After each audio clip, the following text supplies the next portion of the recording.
యెహోవానైనను ఇశ్రాయేలీల కొరకు ఆయన చేసిన కార్యములనైనను ఎరుగని తరం ఒకటి పుట్టగా అన్నాడు. యెహోషువ ఉన్నప్పుడు, ఆయన ఉపదేశం విన్న పెద్దలు ఉన్నప్పుడు జనాంగం మొత్తాన్ని కూడా దేవుని యందు భయభక్తులు కలిగి ఉండునట్లు వారిని భక్తికి రేపారు, ప్రోత్సహించారు, భక్తిని నేర్పారు. దేవునికి భయపడటం, దేవునికి విధేయత చూపటం, దేవునికి లోబడటం, దేవుని యందు విశ్వసించటం, దేవుని ప్రేమించటం, దేవుని సేవించటం, అన్ని విషయాలలో ముందుగా దేవుణ్ణే కలిగి ఉండటం అనేది నేర్పించారు. ఎందుకంటే వాళ్ళు దేవునితో నడిచారు, దేవుని బాహుబలం ఏంటో వాళ్ళు చూశారు. పెద్దలు చెప్పగా విన్నారు, వాళ్ళ కల్లారా కూడా కొన్ని కార్యాలు చూశారు. కథలు కథలుగా విన్నారు, ప్రాక్టికల్గా కూడా కొన్ని అనుభవించారు. ఫలితంగా వాళ్ళు దేవుని యందు భయభక్తులు కలిగి ఉన్నారు. ఆ తరమంతా ఒకరొకరు దాటి వెళ్ళిపోయారు. ఇక పెద్దోళ్ళు ఎవరు లేరు. లోకంలో ఒక సామెత ఉంది, పెద్దోళ్ళు లేకపోతే ఏదో పెద్ద లేకపోతే ఎద్దు తల పెట్టమనో లేకపోతే దున్న తల పెట్టమనో ఉంది. అంటే పెద్దోళ్ళు ఎందుకు కావాలి? పెద్దోళ్ళు ఎందుకు అవసరం? ఇబ్బందికరంగా ఉండి, కొంచెం ఆర్థిక స్థితిగతులు కొంచెం ప్రాబ్లంగా ఉండి, రాజ్యంలో కొంచెం ధాన్యపు కొరత ఏర్పడిందట. కొరత ఏర్పడితే రాజు ఒక ఆజ్ఞ జారీ చేశాడు. ఏం జారీ చేశాడంటే, 60 ఏళ్లకు పైబడి వయసు మళ్ళినటువంటి ముసలాళ్ళందరినీ చంపేమన్నాడంట. ఎందుకు? వాళ్ళు వేస్ట్ ఉన్నా కాబట్టి ఏ కుటుంబంలోనైనా 60 ఏళ్లకు పైబడి వృద్ధులు ఎవరైనా ఉంటే వాళ్ళు తినటానికి తప్ప దేనికి పనికిరారు, పని చేయరు, ఏమి లేదు, వ్యవసాయం చేయలేరు, కూర్చుంటే లేవలేరు, లేస్తే కూర్చోలేరు. వాళ్ళ మొత్తాన్ని ఏ ఫ్యామిలీకి ఆ ఫ్యామిలీ వాళ్ళే వైనం చేసేసేయాలి అన్నారు. చేసేది లేక కొన్ని కుటుంబాల్లో అంతే చేశారు. రాజు ఆజ్ఞ.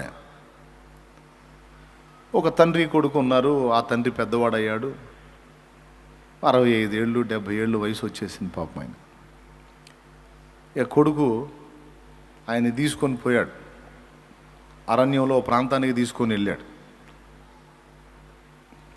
మరి అలా చేయకుండా ఎవరైనా ముసలి వాళ్ళని బతకనిస్తే ఇంట్లో ఉన్న యవనస్తుని చంపుతాడు రాజు. రాజాజ్ఞ ధిక్కారం. మరి కేసు పెద్ద కేసు గనుక అప్పటికే పాపం ఒక కొద్దిమంది ముసలివాళ్ళని కాజేశారు. తర్వాత ఈ కొడుకు తండ్రిని తీసుకొని వెళ్ళాడు అడవిలోకి, అక్కడ చంపటానికి ఒక ప్రదేశానికి తీసుకెళ్ళాడు. తండ్రిని భుజాన్ని ఎత్తుకున్నాడు, పెద్ద ఆయన పైకి ఎత్తుకున్నాడు, ఎత్తుకొని మోసుకుంటా తీసుకెళ్ళాడు. వెళ్ళేటప్పుడు త్రోవ పొడుగున అక్కడక్కడ చెట్లు కనపడతాయి కదా, ఆ చెట్ల కొమ్మలను విరిచి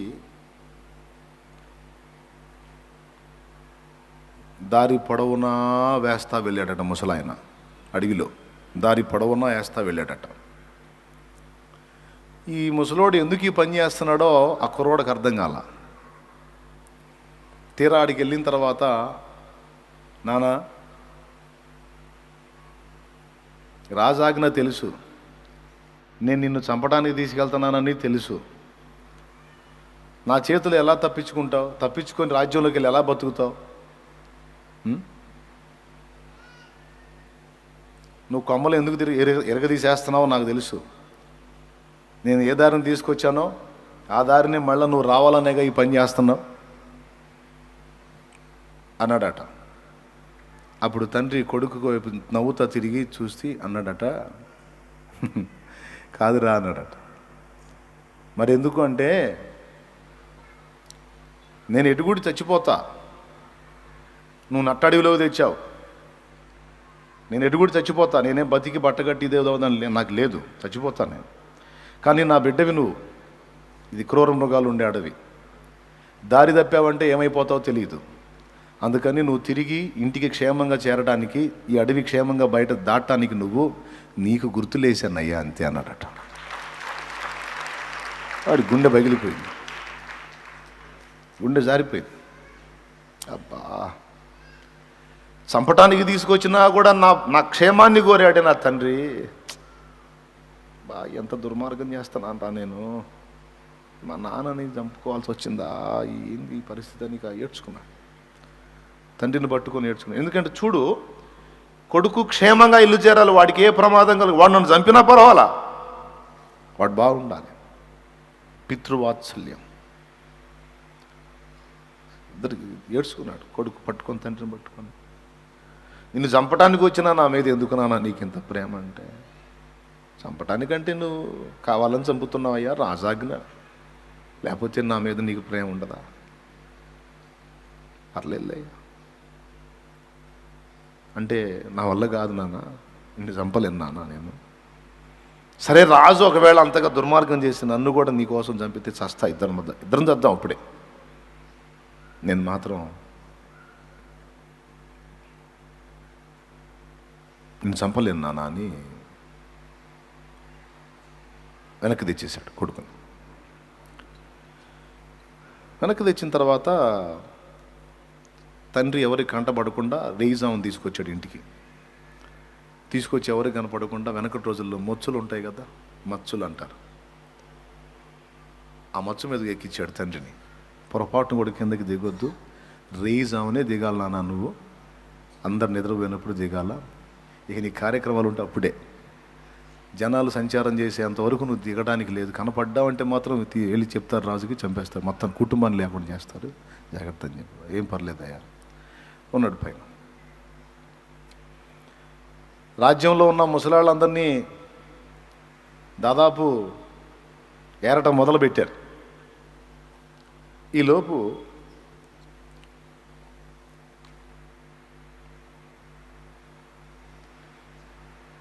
మంత్రి ఒక ఆలోచన చేశాడు.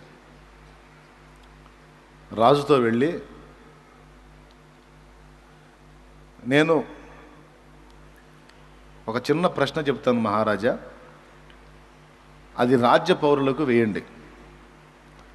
ఆ ప్రశ్నకు సమాధానం చెప్పగలిగితే వాటికి ప్రత్యేకమైన బహుమానాన్ని ప్రకటించండి. 60 ఏళ్లకు పైబడిన ముసలాళ్ళందరినీ దాదాపు ఏరేశారు పాపం. కొద్దిమంది తెలియరు, కొద్దిమందిని ఏరేశారు.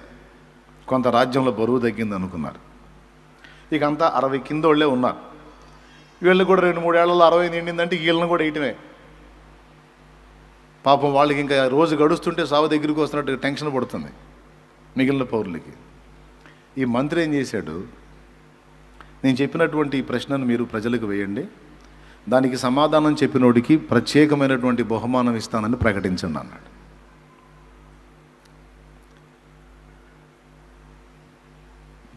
ఏం చెప్పాలో చెప్పు అన్నాడు. అప్పుడు రాజుకు చెప్పాడు, మన రాజ్య పౌరులు, సభలో ఉన్నటువంటి పౌరులకి ఇన్ఫర్మేషన్ ఇవ్వండి, రాజ్యం అంతటా చాటింపు వేయించండి. ఏంటంటే, బూడిదతో తాడు బేనాలి. దేంతో? బూడిదతో తాడు బేనాలి. బూడిదతో తాడు పేనినోడికి 10,000 వరహాల బహుమానం. 10,000 వరహాల బహుమానం అంటే వాడు లైఫ్ మొత్తం బతకొచ్చు. ప్రకటించండి అన్నాడు. అప్పుడు ఈ సైకో రాజు ఆ మాట ప్రకటించాడు. మరి సైకో కాకపోతే వాడు ఏందండి, ఆహారం లేకపోతే పక్కన ఏదన్నా అరువు తెచ్చుకోవాలా, లేకపోతే ఇంకా ప్రత్యామ్నాయం వెతకాలి. కానీ ముసలోళ్ళని చావగొట్టడం దరిద్రుడు, ముసలోళ్ళ మీద పడ్డాడు పాపం. సరే, రాజ్యం అంతటా దండోరా వేయించారు. బూడిదతో తాడు పేరే వాడికి 10,000 వరహాలు ఇస్తా అన్నాడు మహారాజు. ఎవరైనా ఆ పని చేయగలిగితే మరి చేసి రావచ్చు, రాజు అంతఃపురానికి తేవచ్చు, ఆస్థానానికి తేవచ్చు అని చెప్పారు. సరే, చాలామంది ట్రై చేశారు. బూడిదతో తాడెట్టు వచ్చిందండి, నారా, బూడిదేమన్నా నారా,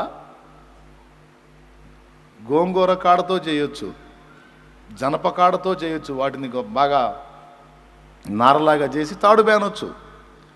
ఆఖరికి కొబ్బరి పీచుతో కూడా చేయొచ్చు, కొబ్బరి తాడు. అవన్నీ నార కాబట్టి, పీచు వస్తువులు కాబట్టి చేయొచ్చు. బూడిదే కష్టం కదా. అప్పుడు ఎవ్వడి వల్ల గాల.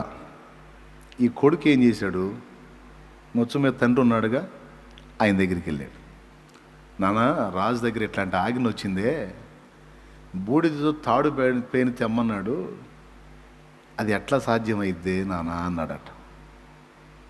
ముసలోళ్ళు వేస్ట్ అనుకునే దరిద్రులకు చెబుతున్నాను నేను, మిమ్మల్ని కాదు, ముసలోళ్ళు వేస్ట్ అనుకునే దరిద్రులకు చెబుతున్నాను, మీకు కాదు. అట్లాంటి దరిద్రులు కొంతమంది ఉంటారు, వాళ్ళకి చెబుతున్నాను. స్తోత్రం. గట్టిగా చెప్పండి, హల్లెలూయా చెప్పండి గట్టిగా.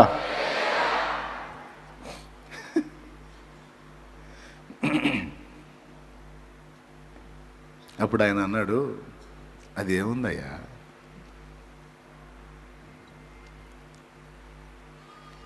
ఒక చెక్క తీసుకోమన్నాడు. చెక్క, ఒక పొడవాటి చెక్క తీసుకోరా, ఒక 5-6 అడుగుల చెక్క తీసుకో అన్నాడు. తీసుకొచ్చాడు. దాని మీద మన లావు పగ్గమేరా, పెద్ద తాడు, పేనిన తాడు, పెద్ద తాడు ఏరా అన్నాడు. దాని మీద వేశాడు. దానికి నిప్పు పెట్టాయా అన్నాడు.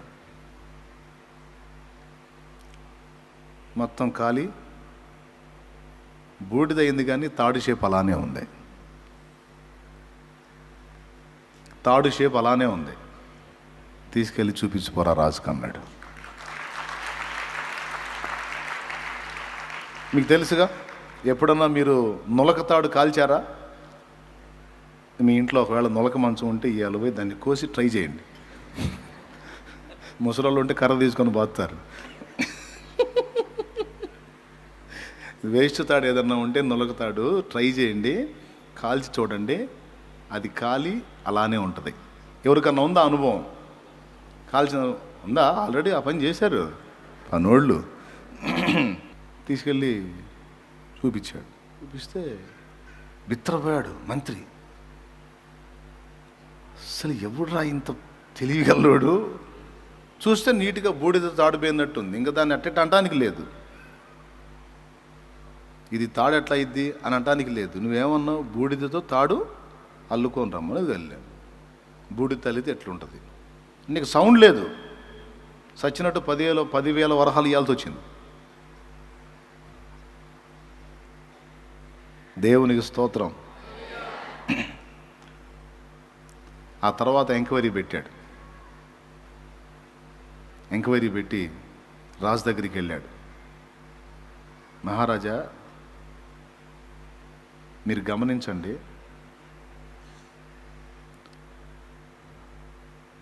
ముసలోళ్ళు వేస్ట్ అని మీరు ముసలోళ్ళని చంపేయమన్నారు. వాస్తవంగా ఈ పని చేసుకొచ్చాడే, వీడి తాడు అల్లుకొచ్చాడు చూడు, ఇది వాడి పని కాదు. మొత్తానికి వాడికి ఏ ముసలోడో సలహా ఇచ్చాడు. లేకపోతే ఇది వాడి వల్ల అయ్యే పని కాదు. కాబట్టి మీరు కొంచెం ఆలోచించండి, నేను ఎంక్వైరీ చేస్తానని ఎంక్వైరీ పెడితే ఆ ముసలివాడు పట్టుబడ్డాడు. వాడి ఇంటికి వెళ్ళి చెక్ చేస్తే మొత్తం మీద దొరికాడు. తండ్రి కొడుకుని ఇద్దరిని రాజాస్థానంలో తీసుకొచ్చి నిలబెట్టారు. ముసలోళ్ళు వేస్ట్, వాళ్ళు ఎందుకు పనికిరారు అని మీరు అన్నారు. జవసత్వాలన్నీ ఉడిగిపోయి అంతా కోల్పోయిన స్థితిలో కూడా ఈ ముసలివాడు తన పిల్లలు, వాళ్ళ పిల్లలు కూడా జీవితకాలం బతకడానికి సరిపోయినంత సంపద జస్ట్ ఒక ఐడియాతో తీసుకురాగలిగాడు. చిన్న తెలివిగల వ్యవహారం, చిన్న ఒక ఐడియాతో 10,000 వరహాలంటే బంగారు వరహాలు, 10,000 బంగారు వరహాలంటే వాడి తరం, వాడి బిడ్డ తరం కూడా బతికేస్తారు. అంత సంపద ఈ ముసలోడు చిన్న ఐడియాతో తీసుకురాగలిగాడు. మరి ఇలాంటి జ్ఞానం కలిగిన ముసలోళ్ళను జావుగొట్టుకుంటే అసలు ఏమన్నా పద్ధతులు, ఉచ్చనీచాలు ఏమన్నా సమాజానికి తెలుస్తాయా? ప్రజలు పద్ధతులు నీతి నియమాలు నేర్చుకుంటారా?